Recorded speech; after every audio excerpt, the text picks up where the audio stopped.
मराठी सक्तीचा निर्णय पुढे ढकलला। रिक्षा टॅक्सी चालकांना मराठी शिकवण्यासाठी 15 ऑगस्टपर्यंतचा कालावधी दिल्याची सूत्रांची माहिती। तर रिक्षा संघटनांनी मागितलेल्या मुदतीवर उद्या निर्णय होणार। परिवहन मंत्री प्रताप सरनाईक यांची प्रतिक्रिया। परप्रांतीयांची दादागिरी खपवून घेऊ नका, त्याला जशास तसं उत्तर द्या। रिक्षा चालकांच्या विरोधात मनसे रस्त्यावर उतरणार। उत्तर भारतीय चालकांकडून होणाऱ्या संपाला मनसे विरोध करणार। राज ठाकरेंनी पदाधिकाऱ्यांच्या समोर मांडली पक्षाची भूमिका। वर्षानुवर्ष इथे राहूनही ज्यांना मराठी शिकता आली नाही त्या मंडळींचं वकीलपत्र सनी निरुपम का घेत आहेत? रिक्षा चालकांच्या कर्जाची ढाल पुढे करण्यापेक्षा आता कर्ज मिळवण्यासाठी मराठी येणं ही अटच बंधनकारक केली पाहिजे। अंबादास दानवे यांची टीका। महाराष्ट्रात राहणाऱ्या लोकांनी मराठी शिकायला पाहिजे, आम्ही याचं समर्थन करतो। मात्र मराठी सक्तीसाठी जी गुंडगिरी सुरू आहे हा कोणता नियम? एमआयएमचे माजी खासदार इम्तियाज जलील यांची प्रतिक्रिया। डोंबिवलीमध्ये रिक्षा चालकांच्या संपाविरोधात मनसे आक्रमक घोषणाबाजी करत कार्यकर्त्यांसह मनसे नगरसेवकही रस्त्यावर उतरले। रिक्षांवर स्टिकर्स लावत मनसेकडून मराठीचा जोरदार संदेश। 4 तारखेच्या संपावर कारवाईची मनसेची मागणी। मुंबईच्या अंधेरीमध्ये मनसेकडून अमराठी रिक्षा चालकांना मराठी भाषेच्या पुस्तकाचं वाटप। रिक्षा टॅक्सी चालकांवरील मराठी सक्तीवरून अंधेरीमध्ये मनसेचा पुस्तक वाटपाचा उपक्रम। आठवड्याभरामध्ये रिक्षा टॅक्सी चालकांनी मराठी शिकली नाही तर परवाना रद्द करा, मनसेची मागणी। सर्व बंद करायला गेलो तर नवीन प्रश्न निर्माण होतील। जबरदस्ती केल्यास हजारो लोक रस्त्यावर उतरणारच। रिक्षा टॅक्सी चालकांना केलेल्या मराठी सक्तीवरून छगन भुजबळांचं वक्तव्य। ठाण्यामध्ये मनसेकडून गुणरत्न सदावर्ते यांच्या विरोधात बॅनरबाजी। बॅनरवर सदा रडते असा उल्लेख करत मनसेनं सदावर्तेंना डिवचलं। मराठी सक्तीवरून मनसे आक्रमक, ठाण्यामध्ये बॅनरबाजी। भाजपा आमदार नरेंद्र मेहतांची शिवसेना मंत्री प्रताप सरनाईकांच्या विरोधात कासारवडवली पोलिसात तक्रार। भाईंदर पाड्यामध्ये सरनाईकांनी जमिनी बळकावल्याचा आरोप। भूमाफिया म्हणत मेहतांकडून सरनाईकांच्या राजीनाम्याची मागणी। उद्धव ठाकरे विधान परिषद निवडणूक न लढवण्यावर अद्याप ठाम। मवियातील नेत्यांकडून ठाकरेंचं मन वळवण्याचे जोरदार प्रयत्न। मवियाकडून ठाकरे उमेदवार असले तरच निवडणूक बिनविरोध। विधान परिषदेसाठी उमेदवारी अर्ज भरण्यासाठी फक्त 3 दिवस बाकी। विधान परिषदेवरून उद्धव ठाकरे भूमिका मांडतील। शिंदे महान, भाजपची ही मतं फोडू शकतात। राऊतांचा टोला तर मतं सांभाळा असा सल्ला राऊतांचा ठाकरेंसाठी दिसतोय। विधान परिषद निवडणुकीमध्ये मवियामध्ये मतफुटीची शक्यता। नवनाथ बन यांची टीका। राष्ट्रवादी काँग्रेसच्या कोर कमिटीची आज बैठक। बैठकीमध्ये विधान परिषदेच्या जागेबाबत निर्णय होणार। विधान परिषदेच्या एका जागेसाठी अनेक जण इच्छुक। उमेश पाटील, सुनील टिंगरे, सुरेश बिराजदार इच्छुक। बच्चू कडूंना शिंदेच्या शिवसेनेकडून विधान परिषदेवर संधी देण्याची शक्यता। मात्र परिषदेवर येण्यासाठी प्रहार पक्ष विलीन करण्याची शिवसेनेची अट। सूत्रांची माहिती। तर विधान परिषदेसाठी बच्चू कडूंच्या नावाची जोरदार चर्चा असताना नीलम गोऱ्हेंचं नाव जवळपास निश्चित। सूत्रांची माहिती। नीलम गोऱ्हेंच्या संभाव्य उमेदवारीला पक्षातील कार्यकर्त्यांकडून विरोध। सूत्रांची माहिती। स्थानिक स्तरावर कार्यकर्त्यांना संधी देणं योग्य ठरेल, कार्यकर्त्यांची भावना। सूत्रांची माहिती। माजी केंद्रीय मंत्री शिवराज पाटील यांच्या सून अर्चना पाटील यांना विधान परिषदेवर घ्या। धाराशिवच्या उमरग्यामध्ये लागले बॅनर। स्पीच ग्राउंडवर लागलेल्या बॅनरमुळे चर्चाला उधाण।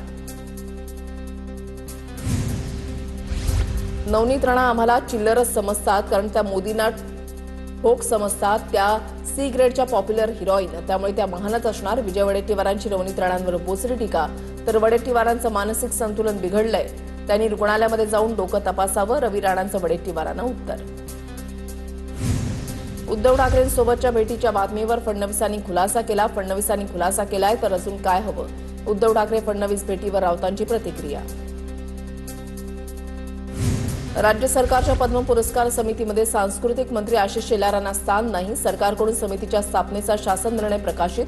मागील वर्षीच्या समितीमध्ये स्थान मिळालेलं शेलार यंदा समितीमधून बाहेर। बागेश्वर बाबाच्या कार्यक्रमातील मंचावर छत्रपती शिवाजी महाराजांचा फोटो। छत्रपती शिवाजी महाराजांबद्दल वादग्रस्त वक्तव्य केल्यानंतर मोठा वाद।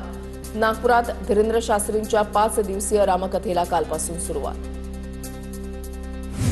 पुण्यामध्ये बागेश्वर बाबा यांच्या विरोधात काँग्रेसचं आंदोलन। छत्रपती शिवाजी महाराजांबद्दल केलेल्या वक्तव्याचा निषेध। बागेश्वर बाबांवर कठोर कारवाई करण्याची काँग्रेसची मागणी। बागेश्वर बाबांना कोल्हापुरी चप्पल न मारणाऱ्याला 1,51,000चं बक्षीस। धाराशिवमधील शिवप्रेमींकडून 1,51,000चं बक्षीस जाहीर। बागेश्वर बाबांच्या वक्तव्याचा शिवप्रेमींकडून निषेध। टीसीएस प्रकरणातील फरार निदा खानच्या अटकपूर्व जामिनावर आज सुनावणी. नाशिक रोड न्यायालयामध्ये सुनावणी पार पडणार. टीसीएस प्रकरणामध्ये निदा खान गुन्हा दाखल झाल्यापासून फरार. निदा गर्भवती असल्याचं कारण देत जामिनासाठी न्यायालयात अर्ज. खरात प्रकरण दाबण्यासाठी टीसीएस प्रकरण बाहेर काढलं. माजी खासदार इम्तियाज जलील यांचं वक्तव्य.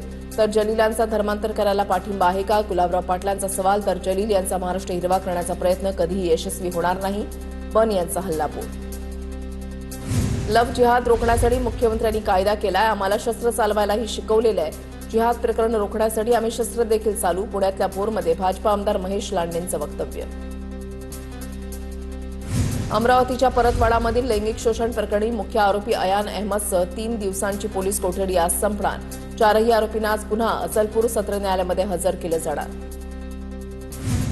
भोंदू राजेंद्र गडगेला आज कोर्टामध्ये हजर करणार. भोंदू राजेंद्र गडगेची आज पोलीस कोठडी संपणार. भोंदू गडगे गेल्या 9 दिवसांपासून पोलीस कोठडीत. किंग एडवर्ड भावतात हे ठाकरेंच्या सेनेनं जाहीरपणे सांगावं. देशात किंग एडवर्डची माळ का जपली जातेय? मंत्री मंगलप्रभात लोढांचा सवाल. तर लोढांनी नको त्या भानगडीमध्ये जाऊ नये. लोढांची राजकीय पातळी सर्वांना माहितीये. किशोरी पेडणेकरांचा लोढांवर हल्लाबोल. दहशतवादाचा धर्म पाहू नका. हिंदूही दहशतवादी असू शकतो. दहशतवादी कोणत्याही धर्माचा असू शकतो. काँग्रेस नेते हुसेन दलवाईंचं वक्तव्य. तर हिंदू कधीच दहशतवादी होणार नाही. आम्ही देशभक्त आहोत. हा आमचा देश आहे. दलवाईंच्या वक्तव्याला मंगलप्रभात लोढांचं उत्तर.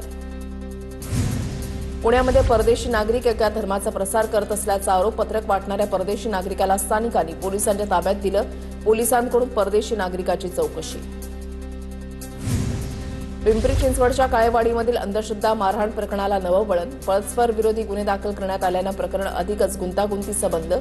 केनेथ सिल्वेनवर आजार बरे करण्याचा दावा करत अंधश्रद्धा पसरवत असल्याचा सिद्धांत चव्हाण यांचा आरोप.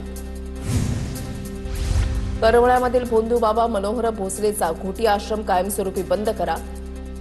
घोटी गावचे सरपंच विलास राऊत यांची सोलापूर ग्रामीणचे पोलीस अधीक्षक अतुल कुलकर्णींकडे पत्राद्वारे मागणी. नाबार्डच्या 500 कोटींपैकी 150 कोटी मंत्री शिवेंद्रराजेंच्या जिल्ह्यामध्ये. पश्चिम महाराष्ट्राला झुकतं माप दिल्यानं रत्नागिरी सिंधुदुर्ग बरोबर विदर्भ मराठवाड्यामधील जिल्ह्यांच्या वाट्याला उपेक्षा. रायगडच्या म्हसळा नगरपंचायतीमध्ये मोठा ट्विस्ट. म्हसळा नगरपंचायतीमध्ये अपात्र 7 नगरसेवक पुन्हा पात्र.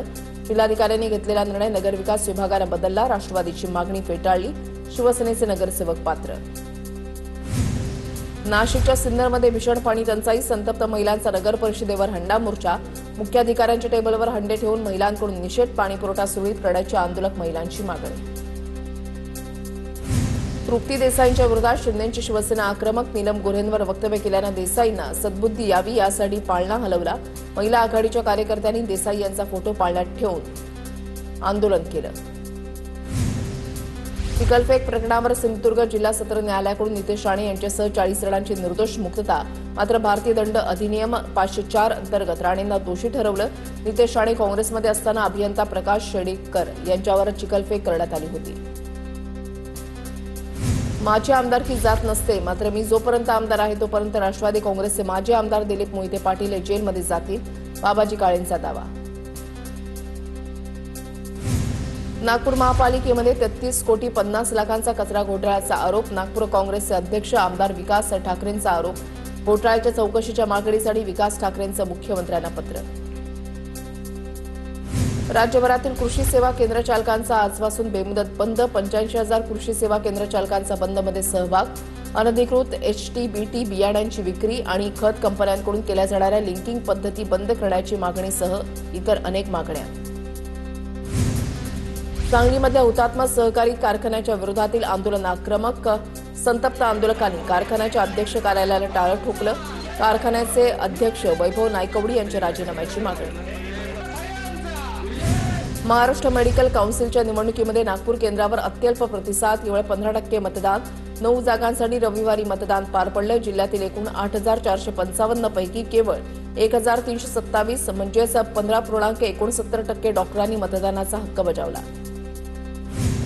विंडी ग्रामपंचायतीच्या पोटनिवडणुकीचा प्रचार सुरू. सातारा जिल्ह्यामध्ये 3.5 वर्षामध्ये जी विकास कामं झाली ती मागील 35 वर्षामध्ये झाली नाहीत. माजी खासदार रणजित नाईक निंबाळकरांची रामराजे नाईक निंबाळकरांच्या गटावर टीका.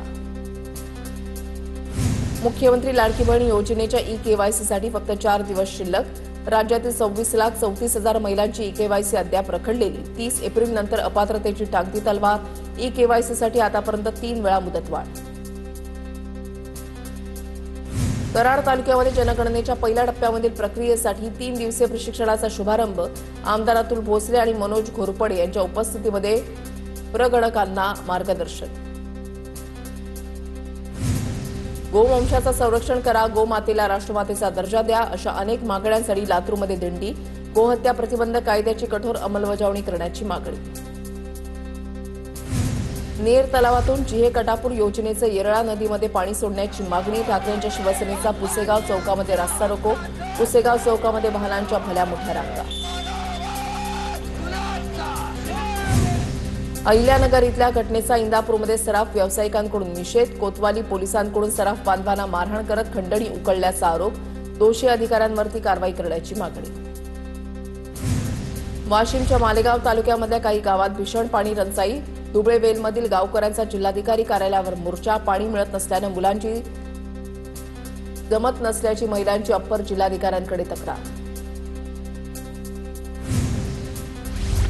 उष्माघातामुळे राज्यामध्ये 8 जणांचा बळी. गेल्या 2 दिवसांमध्ये 4 जणांना जीव गमवावा लागला. 9 महिन्याच्या बाळाचाही समावेश. लातूर, परभणी, अकोला, अमरावती आणि अहिल्यानगरला उष्माघाताचा फटका.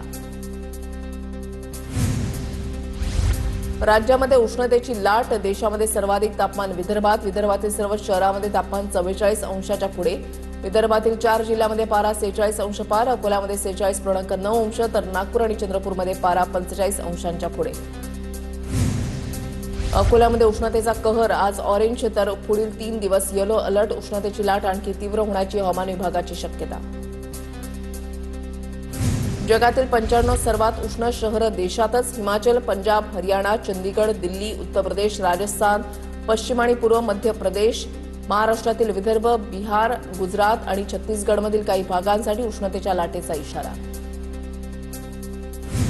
नागपुरात एकाचा उष्माघातानं मृत्यू झाल्याची शक्यता. 75 वर्षीय लक्ष्मण पाटलांचा उष्माघातानं मृत्यू झाल्याची शक्यता.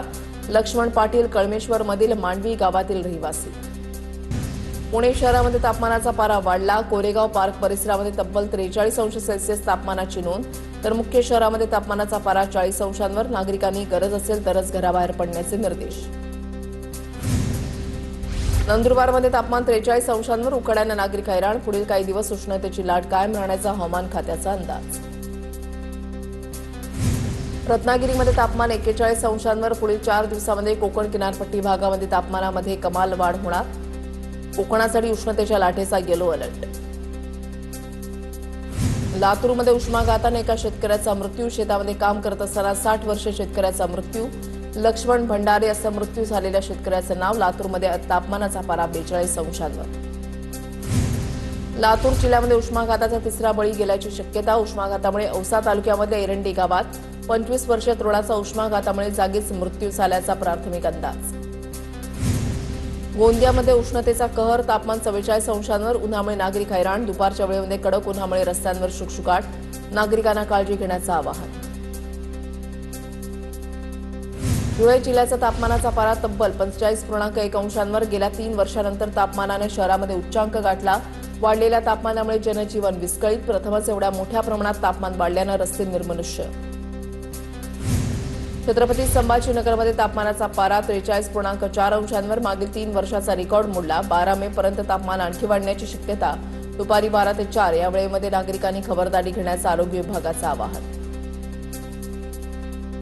चंद्रपूर शहरातील रामाळा तलावामध्ये झाडांची पानं टाकणार. मासोळ्यांना पानांची शीतल सावली मिळणार. तलावामध्ये झाडांची पानं टाकण्याची मोहीम आजपासून.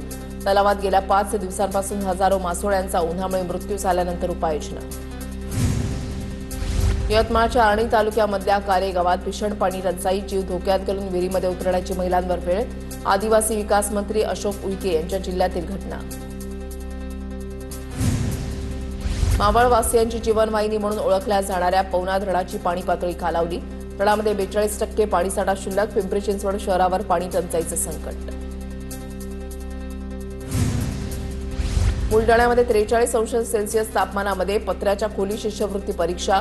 बुलडाण्याच्या मलकापुरात पालक संतप्त. पालकांच्या संतापानंतर शिक्षण विभागानं परीक्षा खोल्या बदलून दिल्या. शिक्षण विभागानं दुर्लक्ष केल्याचा आरोप. नागपुरात सिग्नलवर ग्रीन नेट लावायला सुरुवात. दुचाकीस्वार यांना सिग्नलवर उन्हापासून दिलासा मिळावा यासाठी ग्रीन नेटची व्यवस्था. विदर्भातील सर्व जिल्ह्यामध्ये उष्णतेची लाट.